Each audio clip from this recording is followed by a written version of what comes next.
আমাদের আমার বাবা বিদেশ যায় না, বাংলাদেশ আছে। আমার বাবা বলছে যে হসপিটাল করবে, সে হসপিটালের কাজ ধরার কথা, ফ্রি মেডিকেল কলেজ করবে বরিশালে, সেখানে আগুন ইটের প্রত্যেকটা পাথর মনে হলো আমার বাবার রক্তে মারছে, এরকম মনে হয়েছে। মাই টিভির গেটটা খুলে যেই আসতো আমার কাছে, দেখা হইতো আমার সাথে, খালি হাতে বিদায় দিতাম। 16 তারিখে আমি যখন পোস্ট গুলো দেখি, আমি বারবার পোস্ট দিই, উপর মহল থেকে এত পরিমাণ আমাকে প্রেসার দেওয়া হয়, আমি পোস্ট ডিলিট করি। এরপর আমার ফেসবুক রিপোর্ট করে বন্ধ করে দেওয়া হয়। এরপর আমি আবার ফেসবুকটা আনি। আমার 19 তারিখে ফ্লাইট ছিল ঢাকায়, ব্যাক করবো, রাস্তায় নামবো, সেদিন ফ্লাইট ক্যান্সেল হয়ে যায়। পরবর্তী বাংলাদেশে যখন সব শাটডাউন হয়ে যায়, শাটডাউন হওয়ার পরে বাংলাদেশে চলে আসি। আপনারা দেখবেন আমি অনেক পোস্ট যখন সব বন্ধ ছিল তখন আমি একাই পোস্ট করে গেছি। যখন কেউ পোস্ট দেয়নি বাংলাদেশ থেকে, তখন আমি একা পোস্ট করছি। অনেকেই দেখছে যারা প্রবাসীতে ছিল। কি বুঝছেন, বুঝেন, অসুবিধা নেই। আমি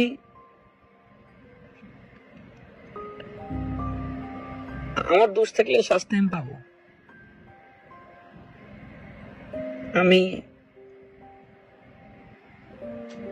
যতবার দেখছেন আমার ইনস্টাগ্রাম পোস্টে, যদি কেউ দেখেন, দেখবেন আমি একটা ছবি ছাড়ছি যে আমার মাথায় পিস্তল ঠেকানো, আমার মুখ আটকায় রাখানো, আমার এই ডিপার্টমেন্টে যে আমার কৈফত দিতে হয়, আমি কেন এই লাল ছবি দিছি, আমার অমুক রেজিয়া বলতে হয়, অমুক রেজিয়া বলতে হয়, তমুক রেজিয়া বলতে হয়, এক একজনকে এক এক কৈফত দিতে হয়। কিছু এলেই থ্রেট, টেলিভিশন বন্ধ করে দিবে, টেলিভিশন বন্ধ করে দিবে। কিন্তু আমার টেলিভিশন আমাকে কথা বলতে দেয়নি, কিন্তু আমার টেলিভিশন ঠিকই কথা বলছে। আপনারা যে কোনো ধরনের প্রুফ যদি চান দিতে পারবো। আমি আজকে কেনই কথা বলছি, আমার কিছুক্ষণ দেন, এরপর আর হয়তো আমি কোনোদিন কথা বলবো। আপনারা দেখবেন সব স্টুডেন্টদের যেটা অরিজিনাল সব নিউজ ছাড়ছে। আমার বাবার নির্দেশনায় বলছে স্টুডেন্টদের রাইটে সব ছাড়ো, দরকার টেলিভিশন বন্ধ। 9 দফা দাবিতে কেন্দ্র আমাকে কথা বলতে দেয়নি, কারণ তারা মনে করতো যে আমি যদি কথা বলি তাহলে 2,000, 5,000, 40,000 মানুষ আরো ইনফ্লুয়েন্সড হবে। আমাকে এরকম বোঝানো হয়েছে যে তুমি যদি কথা বলো অনেক মানুষ মারা যেতে পারে।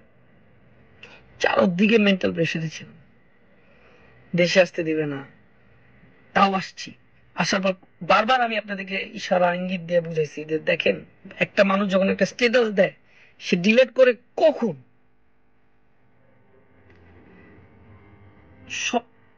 সবকিছু মেনে নিলাম আমি। জয় তো হলো আমাদের, তাই না? আমার বাবার কষ্টের তৈরি করা টেলিভিশনটা দেখবেন না যারা কিছু মানুষ, আমি জানি না এটা স্টুডেন্ট করতে পারে না, আমি বিশ্বাস করি না, কখনোই স্টুডেন্ট করতে পারে না। এটা আমার ভাইরা, আমার বোনরা এটা জীবনও করতে পারে না, এটা আমার বিশ্বাস করাতে পারবে না কেউ। কিভাবে ভাঙচুর করছে। আমার বাবা বিদেশ যায় না, বাংলাদেশ আছে। আমার বাবা বলছে যে হসপিটাল করবে, সে হসপিটালের কাজ ধরার কথা, ফ্রি মেডিকেল কলেজ করবে বরিশালে, সেখানে আগুন। বিশ্বাস করেন, আপনারা টিকটকে যাবেন, আপনারা ইউটিউবে যাবেন, আপনারা ফেসবুকে যাবেন, মাই টিভির প্রত্যেকটা পোস্ট দেখবেন, আমাদের টেলিভিশন ভাঙচুর করে শেষ করে দিয়েছে। নিচে 33টা গাড়ি আমাদের নিউজে সব ভেঙে ফেলছে। আমার বাবার গাড়ি ছিল, ওখানে একটা ভেঙে ফেলছে। আমাদের একটা মার্সিডিজ ছিল, সেটা ভেঙে ফেলছে।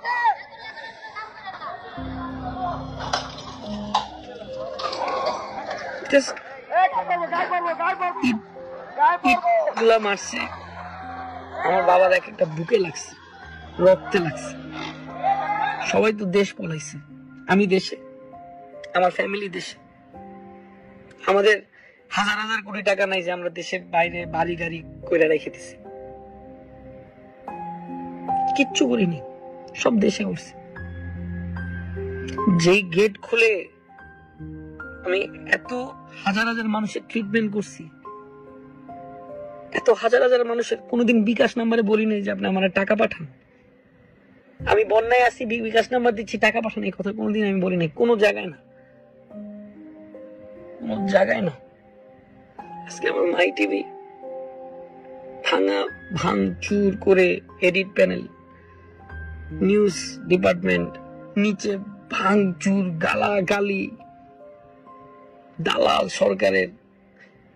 আপনারা বলেন, যেখানে এত মানুষ একত্রিত হয়ে কথা বলতে যে কত লড়াই করতে হয়েছে, তাহলে আমি একটা মানুষ যে আমি এতবার ইনডাইরেক্টলি পোস্ট করছি, ডাইরেক্ট পোস্ট করছি, আমাদের ডিলিট করাতে তাদের কতটা প্রেসার করছে আমার ক্রিয়েট করতে পারে সেটা চিন্তা করে।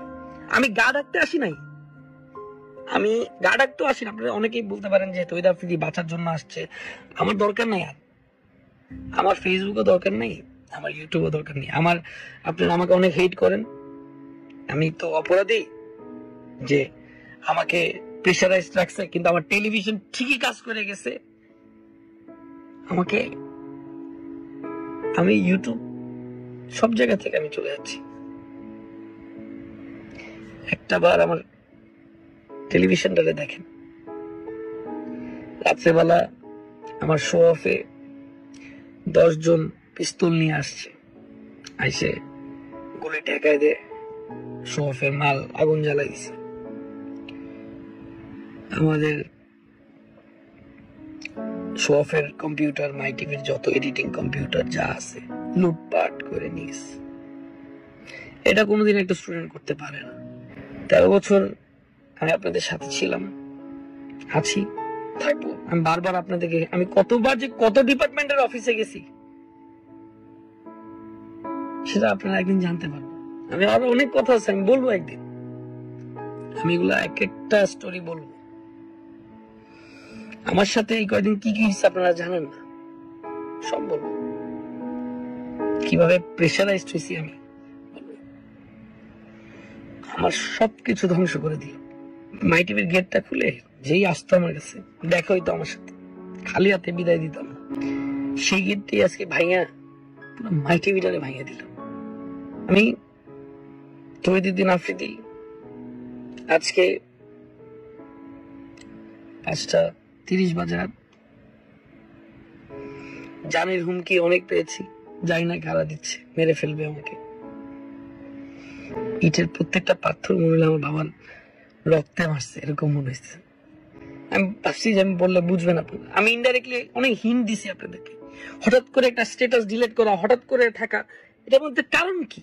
এটাকে আমি স্ট্যাটাস দিলাম, আমি ডিলিট করলাম, আমি দিছি, অফকোর্স কেউ ডিলিট করাইছে, আমি তো করি নাই, করানো হয়েছে বাধ্যতামূলক। কিন্তু আজকে আমার ভাই এবং বোনদেরকে বলবো, আমার এই 13 বছরে অনেক ভুল করেছি, অনেক দুষ্টুমি করেছি। আমি আর কখনো ইউটিউবিং, ফেসবুকিং বা টিকটকে আমি আর থাকবো না।